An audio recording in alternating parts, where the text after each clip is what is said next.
Awak mungkin pernah dengar strategi ASBF rolling. Dengar macam kompleks kan? Dan orang kata strategi yang sangat bijak. So, awak mungkin sedang tengok video ini kerana awak pun nak tahu apa yang special sangat tentang strategi ini. Tapi, kadang-kadang strategi yang nampak paling bijak juga sangat bahaya kerana kita salah faham apa yang buat strategi itu berkesan. ASBF rolling ialah contoh yang sempurna. So hari ini saya akan sembang tentang apa itu ASBF rolling, bagaimana ia berfungsi, kenapa strategi ini wujud dan kenapa awak tak patut gunakan strategi ini. Welcome to Sembang Finance.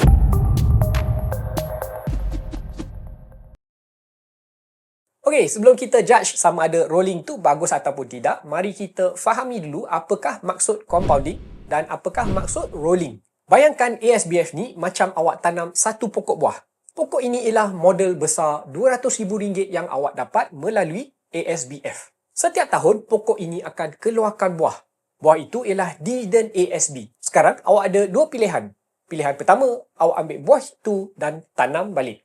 Maksudnya, dividen ASB, awak biarkan dalam ASB dan tak sentuh.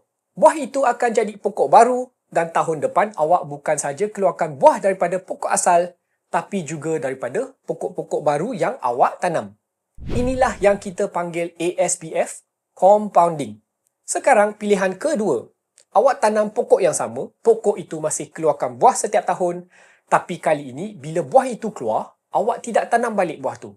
Awak jual atau gunakan buah itu untuk bayar kos menjaga pokok. Dalam konteks ASBF, maksudnya awak ambil dividen ASB dan gunakan untuk bayar installment ASBF. Inilah yang orang panggil ASBF rolling. Sekarang, sebelum kita hentam rolling, kita kena adil sikit. Sebab rolling bukan strategi yang bodoh. Rolling ada fungsi dia. Dan fungsi utama rolling ialah cash flow management. Contoh, katakan installment ASBF awak RM900 sebulan. Setahun dah RM10,800. Kemudian ASB bagi dividen, contohnya RM11,000 untuk tahun tu. Dengan strategi rolling, awak ambil dividen RM11,000 itu untuk bayar installment tahun depan. Jadi, dari segi cash flow, awak rasa macam, oh, lega. Tahun depan, saya tak perlu keluarkan RM900 sebulan daripada gaji saya. Inilah sebabnya orang suka rolling. Okey, ayat ni yang sangat penting. Rolling bukan strategi untuk jadi kaya. Rolling ialah strategi untuk buat ASBF rasa lebih mampu. Biar saya tunjukkan. Katakan awak ambil ASBF RM200,000 untuk 35 tahun dan katakan ASB bagi return purata 5.75% setahun. Sekarang kita bandingkan dua orang. Seorang buat compounding, seorang buat rolling. Bezanya cuma satu benda. Apa yang mereka buat dengan dividen ASB setiap tahun. Bagi orang pertama yang buat compounding, setiap tahun bila ASB bagi dividen, dia tak keluarkan. Dia biar je dividen tu duduk dalam ASB.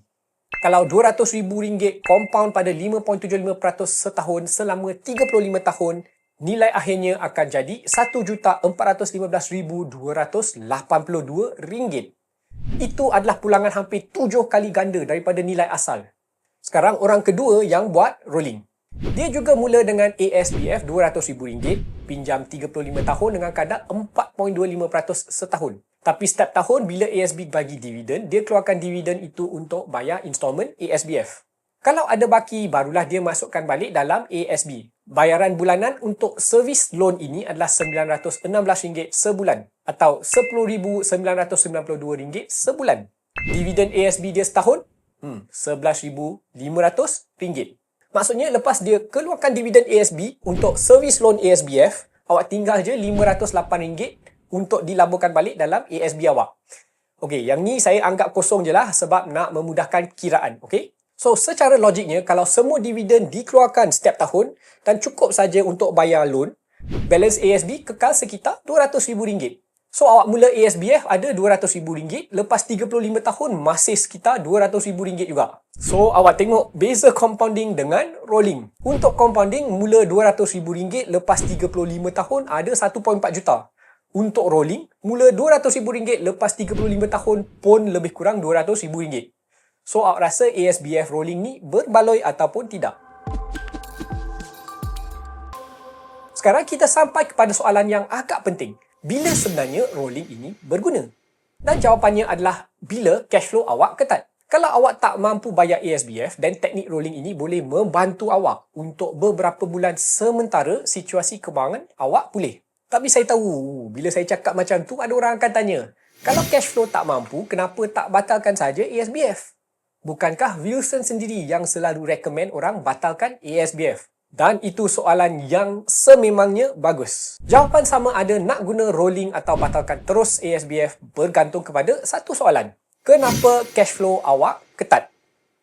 Kalau cash flow awak ketat sebab memang dari awal awak ambil ASBF yang terlalu besar, hutang lain ada banyak, tiba-tiba downgrade gaji dan setiap bulan awak rasa tercekik.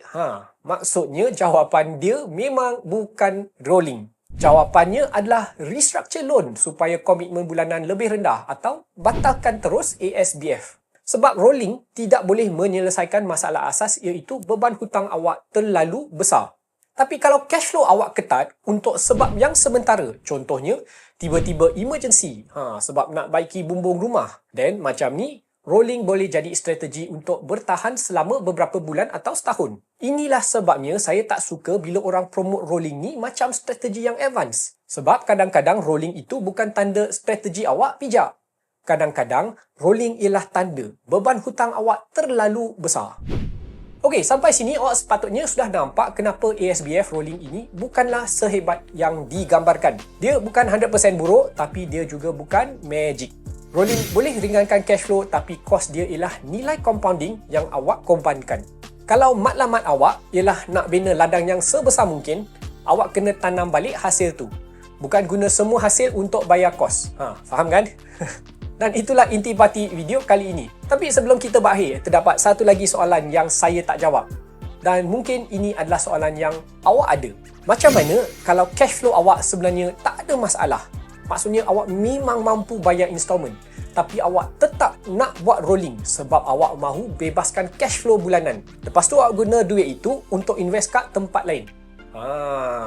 Adakah itu cara yang paling bijak untuk menggunakan ASBF rolling? Itu soalan yang sangat bagus dan kita akan bincang dalam video seterusnya. Bila dah keluar nanti awak boleh tengok kat sini.